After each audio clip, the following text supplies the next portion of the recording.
അങ്ങനെ ഒരു വില വെക്കാതെ വരുന്നുണ്ടെങ്കിൽ അൻവറിന് ഇപ്പോഴും രാഷ്ട്രീയത്തിൽ ഹോൾഡ് ഉണ്ടെന്ന് തന്നെയല്ലേ മനസ്സിലാക്കുന്നത്?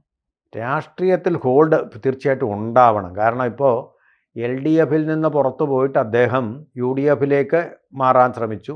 അവിടെ കണ്ടീഷൻസ് വെച്ചതുകൊണ്ട് VD സതീശൻ വേണ്ടെന്ന് വെച്ചു. എങ്കിലും തദ്ദേശ തെരഞ്ഞെടുപ്പ് വരുന്നത് കൊണ്ട് ചില അഡ്ജസ്റ്റ്മെൻറ്റ് രാഷ്ട്രീയം കേരളത്തിൽ പ്രബലമായിട്ടുണ്ട്.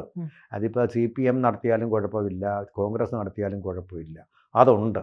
ജയിക്കാൻ വേണ്ടി എന്തും ചെയ്യും ഇവരൊക്കെ. എന്തു നീചമായ പ്രവൃത്തിയും ആദർശങ്ങളൊക്കെ കാറ്റിലോട്ട് അങ്ങ് പറത്തിവിടും. വെള്ളരി പ്രാവുകൾ അവരെ പറത്തി വിട്ട് കഴിഞ്ഞാൽ പിന്നെ അതിൻ്റെ ഭാരം തീർന്നല്ലോ. പിന്നെ നമുക്ക് ഡീലാണ്, അണ്ടർ കറൻസ് ആണല്ലോ, അടിയൊഴുക്കുക. ആരാരെയെന്നറിയില്ല, അൻവറിൻ്റെ വോട്ടും വേണം ഞങ്ങൾക്ക് അവിടെ ജയിക്കാൻ എന്നും പറഞ്ഞ് ഇപ്പോൾ അതിന് ചുറ്റും ആൾക്കാർ ചെന്ന് കാണും. മനസ്സിലായോ? അപ്പോൾ രാഷ്ട്രീയ ബലം തന്നെയാണത്. അദ്ദേഹത്തിൻ്റെ പാർട്ടി തകർന്നടിഞ്ഞു, തീർന്നു. തൃണമൂൽ കോൺഗ്രസ് എന്നൊക്കെ പറഞ്ഞു, പിന്നെ DMK എന്ന് പറഞ്ഞു, പിന്നെ സ്വന്തമായിട്ടൊരു പാർട്ടി അങ്ങ് രൂപവൽക്കരിച്ച് അങ്ങനെ മത്സരിച്ചു, തീർന്നു. അദ്ദേഹത്തിന് MN കാരശ്ശേരി മാഷ് വരെ ഭാവി കേരളത്തിൻ്റെ രാഷ്ട്രീയ മുഖം എന്നൊക്കെ പറഞ്ഞതാ. അദ്ദേഹത്തിൻ്റെ രാഷ്ട്രീയ കൗശലം എവിടെ പോയി മാഷേ? ഇതൊക്കെ മാഷിന് ശരിയായിട്ട് സാഹിത്യം അറിയാം, ഭാഷ അറിയാം, രാഷ്ട്രീയം അറിയത്തില്ല. മാഷിൻ്റെ പ്രവചനങ്ങൾ തെറ്റി.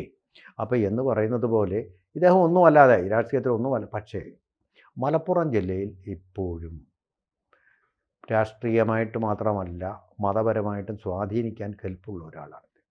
അപ്പോൾ ആ വോട്ടിനൊരു വിലയിട്ടിട്ടുണ്ട്. ആ വോട്ടിന് വിലയിട്ടിരിക്കുന്നത് CPM ആണോ? CPM വിലയിട്ടിരിക്കാൻ സാധ്യതയുണ്ട്. കൂടുതൽ വാർത്തകളും വിശേഷങ്ങളും നിങ്ങളിലേക്ക് എത്താൻ ABC മലയാളം സബ്സ്ക്രൈബ് ചെയ്യുക, ബെൽ ബട്ടണും അമർത്തുക.